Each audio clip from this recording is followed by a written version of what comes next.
ओम नमो भगवते वासुदेवाय।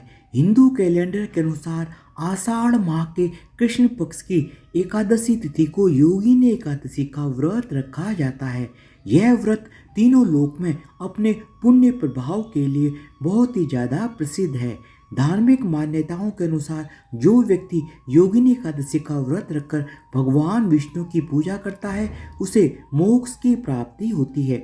इस व्रत को करने से 88,000 ब्राह्मणों को भोजन कराने के बराबर पुण्य प्राप्त होता है। इतना ही नहीं, मृत्यु के बाद स्वर्ग की प्राप्ति होती है। आइए जानते हैं योगिनी एकादशी व्रत कब है, पूजा का शुभ मुहूर्त, पारण का समय, पूजा विधि, व्रत कथा और महत्व इत्यादि के बारे में।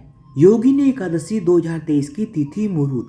पंचांग के अनुसार इस साल 2023 में आषाढ़ माह के कृष्ण पक्ष की एकादशी तिथि 13 जून 2023 दिन मंगलवार को सुबह 9:28 पर शुरू हो जाएगी और यह तिथि अगले दिन 14 जून 2023 दिन बुधवार को सुबह 8:48 तक रहेगी। उदया तिथि के आधार पर योगिनी एकादशी का व्रत 14 जून 2023 दिन बुधवार को रखा जाएगा। योगिनी एकादशी 2023 का पूजा मुहूर्त। जो लोग योगिनी एकादशी का व्रत रखेंगे उनको विष्णु पूजा का शुभ मुहूर्त अवश्य जान लेना चाहिए। व्रत वाले दिन 14 जून को योगिनी एकादशी पूजा के दो शुभ मुहूर्त हैं। पहला मुहूर्त सुबह 5:23 से लेकर सुबह 8:52 तक है। इसके बाद पूजा का दूसरा शुभ मुहूर्त सुबह 10:37 से लेकर दोपहर 12:21 तक है। आप अपनी सुविधा के अनुसार इन दोनों शुभ मुहूर्त में से किसी भी समय पूजा कर सकते हैं। योगिनी एकादशी 2023 के पारण का समय। योगिनी एकादशी व्रत का पारण 15 जून 2023 दिन गुरुवार को किया जाएगा। इस दिन एकादशी व्रत का पारण का समय सुबह 5:23 से कर सकते हैं और पारण समापन का समय सुबह 8:10 पर है। इस अवधि तक पारण कर लेना बहुत ही ज़्यादा उचित है। इस दिन द्वादशी तिथि की समाप्ति का समय सुबह 8:32 पर है। द्वादशी तिथि के खत्म होने से पूर्व पारण कर लेना चाहिए।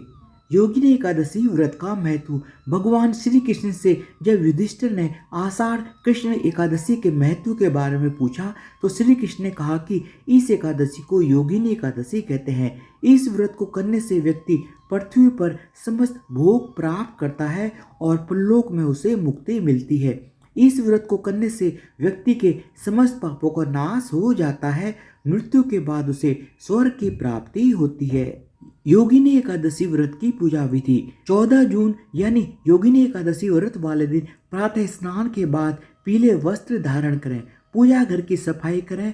अब आप हाथ में अक्षत, जल और फूल लेकर योगिनी एकादशी व्रत और पूजा का संकल्प लें। पूजा के शुभ मुहूर्त में भगवान श्री विष्णु की मूर्ति या तस्वीर को एक चौकी पर स्थापित कर दें। उनको पंचामृत स्नान कराएं। इसके बाद भगवान का श्रृंगार करें। उनको पीले वस्त्र, पीले फूल, फल, माला, चंदन, धूप, दीप, अक्षत, शक्कर, हल्दी, तुलसी के पत्ते, पान का पत्ता, सुपारी आदि अर्पित करें।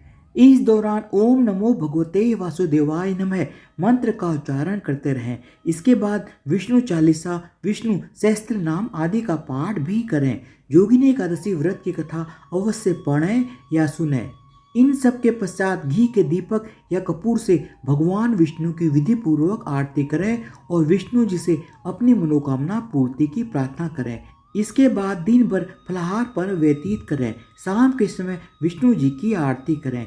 इसके बाद अगले दिन यानी 15 जून को योगिनी एकादशी व्रत का पारण सूर्योदय के पश्चात शुभ समय में कर लें। मान्यता के अनुसार इन नियमों का विधि पूर्वक पालन करने से आप पर भगवान विष्णु की अति कृपा होगी। योगिनी एकादशी का व्रत रखने से व्यक्ति को रोगों से मुक्ति मिलती है। साथ ही योगिनी एकादशी के दिन कथा का पाठ जरूर करना चाहिए, वरना व्रत का फल अधूरा ही मिलता है। आइए जानते हैं योगिनी एकादशी की व्रत कथा। युधिष्ठिर ने पूछा, वासुदेव, आषाढ़ माह के कृष्ण पक्ष की जो एकादशी है उसका नाम क्या है? कृपया उसका वर्णन कीजिए। भगवान श्री कृष्ण जी बोले, नरपश्रेष्ठ, आषाढ़ कृष्ण पक्ष की एकादशी का नाम योगिनी एकादशी है। यह बड़े बड़े पापों का नाश करने वाली है। संसार सागर में डूबे हुए प्राणियों के लिए यह सनातन नौका के समान है। तीनों लोकों में यह सारभूत व्रत है। अलकापुरी में राजा धीराज कुबेर रहते हैं। वे सदा भगवान शिव की भक्ति में तत्पर रहने वाले हैं। उनका हेममाली नाम वाला एक यक्ष सेवक था जो पूजा के लिए रोजाना फूल लाया करता था। हेममाली की पत्नी बड़ी ही सुंदरी थी। उसका नाम विशालाक्षी था। हेममाली यक्ष कामपास में आबद्ध होकर सदा अपनी पत्नी में आसक्त रहता था। एक दिन की बात है, हेममाली मानसरोवर से फूल लाकर अपने घर में ही ठहर गया और पति के प्रेम का रसास्वादन करने लगा। अतः कुबेर के भवन में ना जा सका। इधर कुबेर मंदिर में बैठकर भगवान शिव जी का पूजन कर रहे थे। उन्होंने दोपहर तक फूल आने की प्रतीक्षा की। जब पूजा का समय व्यतीत हो गया तो यक्षराज ने कुपित होकर सेवकों से पूछा, यक्षो, दुरात्मा हेममाली क्यों नहीं आ रहा है? इस बात का पता तो लगाओ।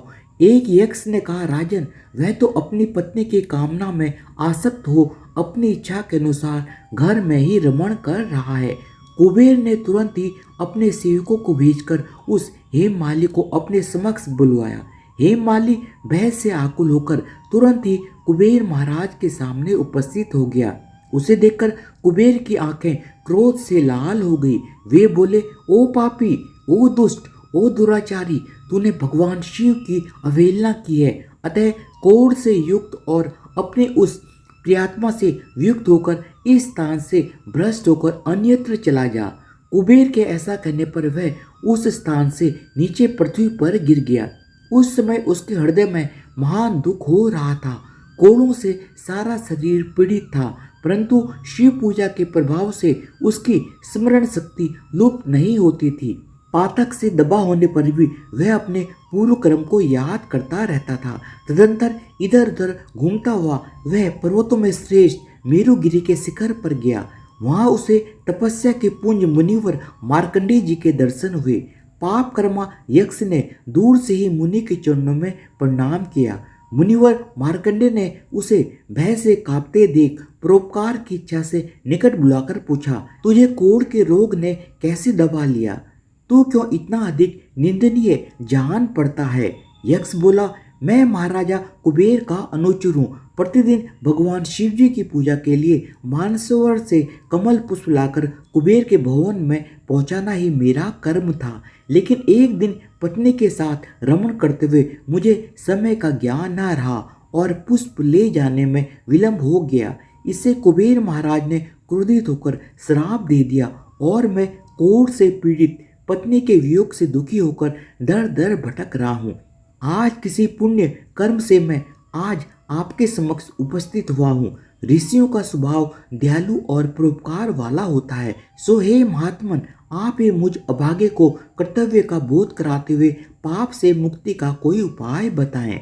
मार्कंडेय ऋषि ने कहा, तुमने यह सच्ची बात कही है, असत्य भाषण नहीं किया है, इसलिए मैं तुम्हें कल्याणप्रद व्रत का उपदेश करता हूँ। तुम आषाढ़ मास के कृष्ण पक्ष की योगिनी एकादशी का व्रत करो। इस व्रत के पुण्य से तुम्हारी कोढ़ निश्चय ही दूर हो जाएगी। भगवान श्री कृष्ण जी कहते हैं, ऋषियों के ऐसे वचन सुनकर हेममाली दंड की भांति मुनि के चरणों में पड़ गया। मुनि ने उसे उठाया, इससे उसको बड़ा ही हर्ष हुआ। मार्कंडेय ऋषि के उपदेश से उसने विधि पूर्वक योगिनी एकादशी का व्रत किया, जिससे उसके शरीर के कोढ़ दूर हो गई। मुनि के कथनानुसार उस उत्तम व्रत का अनुष्ठान करने पर वह हेममाली पूर्ण सुखी हो गया। नरश्रेष्ठ, यह योगिनी एकादशी का व्रत ऐसा ही बताया गया है। जो 88,000 ब्राह्मणों को भोजन कराता है, उसके समान ही फल उस मनुष्य को भी मिलता है जो योगिनी एकादशी का व्रत करता है। योगिनी एकादशी महान पापों को शांत करने वाली और महान पुण्य फल देने वाली है। इसकी कथा को पढ़ने या सुनने से मनुष्य सब पापों से मुक्त हो जाता है और उसे मोक्ष की प्राप्ति होती है। धन्यवाद। आप सबको योगिनी एकादशी व्रत 2023 की बहुत बहुत शुभकामनाएं। बोलो भगवान विष्णु की जय हो, माता लक्ष्मी की जय हो।